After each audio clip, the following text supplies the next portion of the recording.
Hello everybody and welcome to my AFC North record prediction video. The AFC North is always fun to cover because they have so many funny storylines and memes galore. If you didn't watch the first video on my record predictions videos, which is the AFC East, make sure you go watch that so you familiarize yourself with the style of these videos. With that said, let's get right into these record predictions. The Cleveland Browns finished 7-10 last season and had a negative 20-point differential. They weren't very spectacular on offense, as Deshaun Watson was suspended for the first 12 games of the season, who they acquired last offseason in a trade with the Houston Texans. Their defense wasn't anything special either, as they allowed the 6th most points in the AFC. But speaking about Deshaun Watson, I didn't buy into him at all in a Cleveland uniform. He had 7 passing touchdowns to 5 interceptions on the year with a 38.3 QBR and a 79.1 passer rating. In my opinion, he played pretty bad, not only for the expectations of a player that you traded 2 first-round picks for, but as a quarterback in general. The numbers that I just listed would have put him within the bottom 5 qualified passers in the league. The Browns didn't look much better with him in as a quarterback. They finished 3-3. However, their passing efficiency took a notable dip. However, they did have a productive offseason,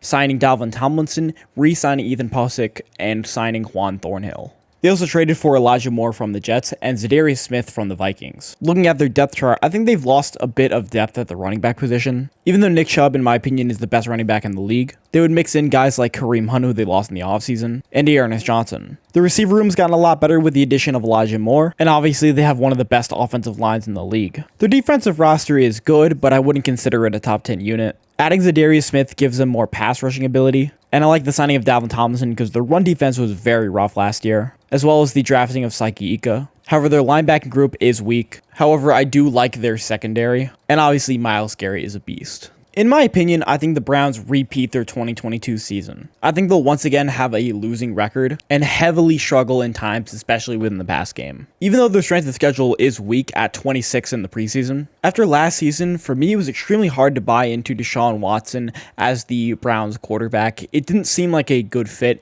He looked extremely rusty, and I don't really see that changing. It seemed he also may have taken a step back athletically due to being out of the game for 2 full years. Even though I think Nick Chubb has the potential to lead the league in rushing and rushing touchdowns, I think that Chubb is going to have to, at minimum, carry the offense. And I don't think the defense is all that put together to make up for the offensive woes that will happen. So I have the Browns going 7-10 and missing the playoffs. Do not let the Steelers' 2022 record fool you on how good they actually were. The Steelers went 9-8 in 2022, however had a negative 38-point differential. By the way, that was the worst out of any winning team in 2022. The reason for their inflated win total was their Mickey Mouse back half of the season, and them winning out extremely close games against bad teams, such as the Saints, the Colts, the Falcons, the Baltimore Ravens once, Carolina, Vegas, and Cleveland. With one of the worst back half schedules in the league, they were able to contend for a playoff spot, and they would have made it in if the Dolphins didn't beat the Jets in Week 18. Coaching was a definitive reason why they won a bunch of those close games. Mike Tomlin is a phenomenal head coach. However, I think their defense absolutely carried them throughout most of the season. They have a top 5 unit with TJ Watt, and without him, it's still at minimum top 10.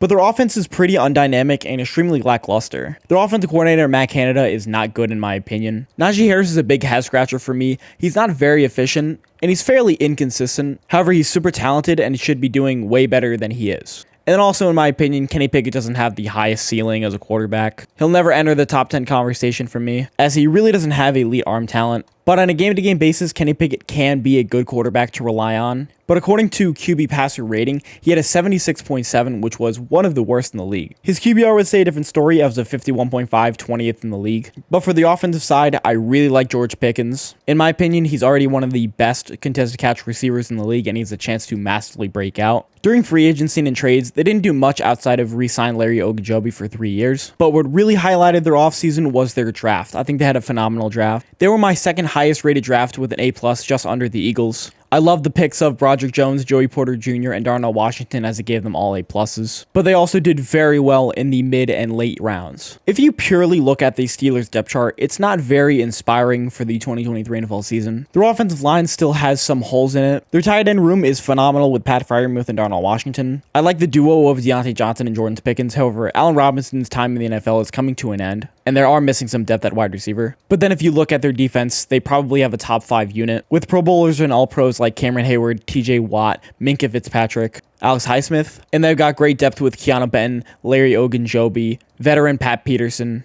and Joey Porter Jr. starting on the outside as a rookie. However, I think their secondary will take a bit of a downgrade as Cameron Sutton did sign with the Lions for a 3-year deal, but they did replace him with Joey Porter Jr.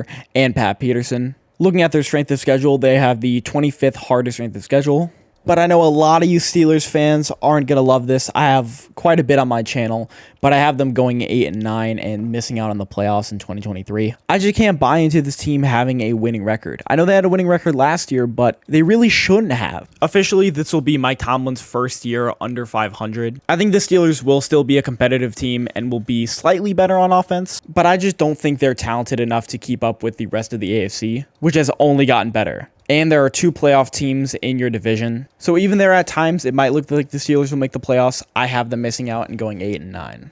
Man, were the Ravens looking so good with Lamar Jackson as their quarterback in 2022. They were 7-4 with Lamar Jackson being a starter and went 3-4 without him. Even though they made the playoffs at 9-8, they quickly lost to the Cincinnati Bengals. But they really should have won that game if Lamar Jackson was their starter. The Bengals were really struggling on offense and were bailed out by a Tyler Huntley fumble on the goal line and a Sam Hubbard 99-yard scoop and score. Speaking of Lamar Jackson, he was almost on his way out of the Ravens before signing a historic deal with them. After being franchise tagged, he signed a 5-year, $260 million deal where he becomes the highest paid player in NFL history. Not in lump sum money, but per year money, as he'll be paid $52 million per season. Now, say what you want about Lamar Jackson. A lot of people just think he's a running back who occasionally passes the ball, but don't listen to these people. These people are dumb. Lamar Jackson is a unanimous MVP, and when he's on the field, the Ravens are an offensive machine. Through the ground, they're at minimum a top 5 team with Lamar. But even in 12 games, Lamar had a 59.1 QBR, which was top 10 in the league. The Ravens fired Greg Roman this offseason and hired Georgia offensive coordinator Todd Monken this offseason. Now, the Todd Monken hiring tells me a few things. One is that they're going to run the ball a lot, whether it's with Lamar or whether it's with J.K. Dobbins. They're going to try to target Mark Andrews in space a lot. He should get a ton of targets. And they're going to try to use their quick game RPO offense a ton. How do I know this? They got 2 big slot guys in the offseason. Not only did they sign Odell Beckham Jr., but they also drafted Zay Flowers. If you guys are a fan of the channel, I really like Zay Flowers. He was my 6th highest graded player in the 2023 NFL draft. And man, is he phenomenal after the catch. For the Todd Monken offense to work, I think that they should lead on their passing game a lot early on. They've got guys who are really good in space like Odell Beckham Jr. and Zay Flowers, with Rashad Bateman as your deep threat, and Devin Duvernay as your gadget player. They've got a great tight end room with Mark Andrews and Isaiah Likely, and then obviously your run game should be elite at any time during the game, with Lamar Jackson and J.K. Dobbins and Gus Edwards, with one of the best run blocking units in the NFL, with Ronnie Saley, Ben Cleveland, Tyler Linderbaum, Kevin Zeitler, and Patrick Ricard. However, I am a bit worried about their defense. They do not have a lot of guys who get pressure on the quarterback. It seems Odafe Oweh on picture might be their best pass rusher. And Odafe Oweh isn't bad, but he's not that great. They really should look to add somebody in free agency. Linebacker Roquan Smith is at minimum a top 2 linebacker in the league. He's something else at the position. Even though they lost Marcus Peters and Chuck Clark in the offseason, they still have Kyle Hamilton, Marcus Williams, and Marlon Humphrey headlining the secondary. I think that the pass rush will be my main concern for the Baltimore Ravens, with my second concern being Lamar Jackson's health. In back-to-back seasons, Lamar Jackson has played 12 games, missing the rest of the year due to ankle injuries. However, with him getting a new massive contract and he got a lot of receiver help over the offseason,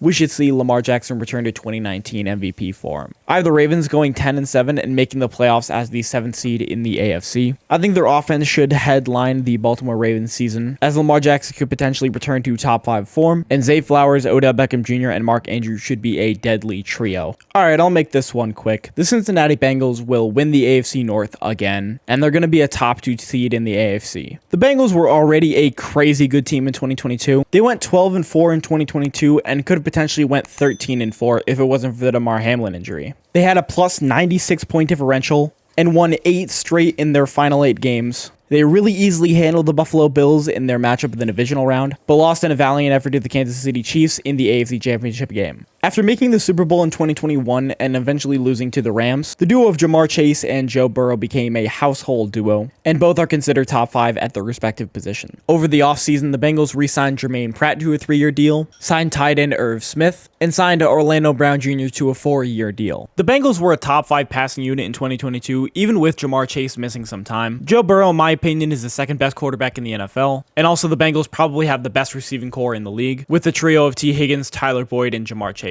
The offensive line in recent memory has been a real problem for the Bengals. They allow a lot of sacks. Orlando Brown should help that as he replaces Jonah Williams, who was tied for the most sacks allowed in 2022. Not only should their offense be a top 5 unit, but their defense should also be a top 10 unit. Headlined by Pro Bowler Trey Hendrickson, a very solid defensive line, a really good linebacker tandem with Logan Wilson and Jermaine Pratt. However, their secondary did take 2 big hits over the offseason. With the Falcons signing Jesse Bates to a 4-year deal and the Panthers signing Von Bell, there's now a big hole that used to be filled by 2 very good safeties. However, Dax Hill, who was drafted in the first round of the 2022 NFL Draft, looks to replace Jesse Bates. Even with the 17th hardest strength of schedule, I don't see the Bengals having much trouble. I have them finishing with a record of 13-4, however, I can also see a 12-5 record. I think they cruise to the 2nd seed in the AFC, with the potential for the 1st seed. I have them even beating teams like the 49ers, the Bills, and the Chiefs. I think the Bengals are going to be really good next year. To recap, I have the Bengals going 13-4 and being the 2 seed, the Ravens going 10-7 and being the 7th seed, the Steelers going 8-9, and the Browns going 7-10. The AFC North is going to be a very competitive division. They have some very good teams. However, I think the Steelers and the Browns fall short of expectations. But that's going to do it for this video. Make sure you like, comment, subscribe. Let me know how you thought about this video. Let me know your record predictions for each of these teams. Make sure you like, comment, and subscribe, and I will see you in the next video.